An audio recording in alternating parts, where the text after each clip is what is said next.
Welcome to PrimeTime TV, where we dive into the most intriguing and controversial topics of our time. Today, we're going to take a closer look at the seized assets of Russian oligarchs. Have you ever wondered what happens to the yachts, villas, and private jets of the wealthy and powerful when they're targeted by sanctions? Well, you're about to find out.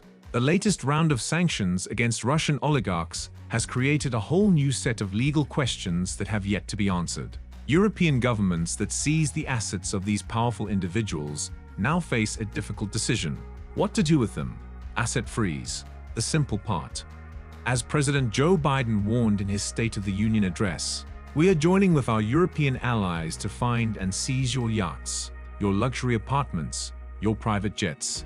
We are coming for your ill-begotten gains. But freezing the assets is only the first step in a long and complicated process. Deciding what to do with these assets and who gets the proceeds is likely to be more challenging and could touch off court battles that drag on for years. Laws vary by country, and the latest round of sanctions goes further than any other coordinated global round of sanctions on individuals. This has created new legal questions that have yet to be answered.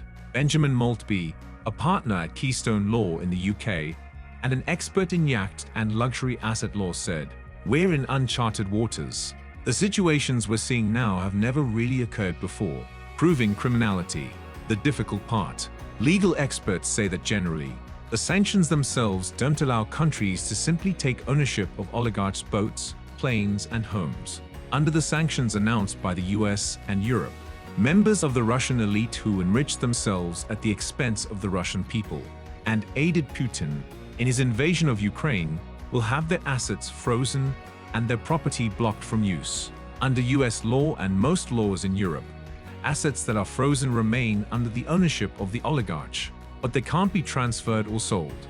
However, to actually seize and take ownership of an oligarch's yacht or villa, government prosecutors have to prove the property was part of a crime. Stephen Casella, former chief of the Asset Forfeiture and Money Laundering Section in the U.S. Attorney's Office in Maryland, and now in private practice, explains that the government has to prove both the crime and the connection. Proving a specific crime by the oligarchs and tying the assets directly to that crime may be difficult, legal experts say. Maltby adds that the oligarchs could reasonably argue, "I acted within the laws that were in place in Russia and in Europe." There has to be clear evidence of criminality. Proving criminality for asset forfeiture cases can take years. The US helped retrieve more than $300 million stolen from Nigeria by former military dictator Sani Abacha after more than 5 years of proceedings. A case against former Ukrainian Prime Minister Pavlo Lazarenko, who was convicted in the US of money laundering, dragged on for more than 15 years due to Lazarenko's well-funded defense. Mastering the dark arts of asset protection. Oligarchs are also masters of the dark arts of global asset protection. They use shell companies, trusts, offshore jurisdictions, and a web of family members and associates to hide their true ownership. This makes it even more difficult for governments to seize and take ownership of their assets. Freezing the assets of Russian oligarchs is just the first step in a long and complicated process.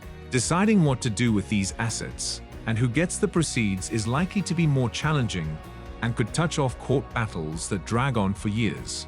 Proving criminality for asset forfeiture cases can take years. Oligarchs also use various methods to protect their assets and make it difficult for governments to seize and take ownership of them. The question remains, what will happen to the seized assets of these powerful individuals? Will they be returned to their rightful owners, or will they be used to compensate for the damage caused by their actions? Only time will tell, but one thing is for sure, the legal battles surrounding these assets are far from over. Thank you for tuning in to PrimeTime TV.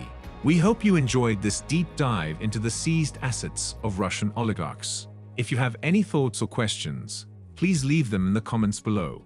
Don't forget to subscribe to our channel for more informative and engaging content. See you next time on PrimeTime TV.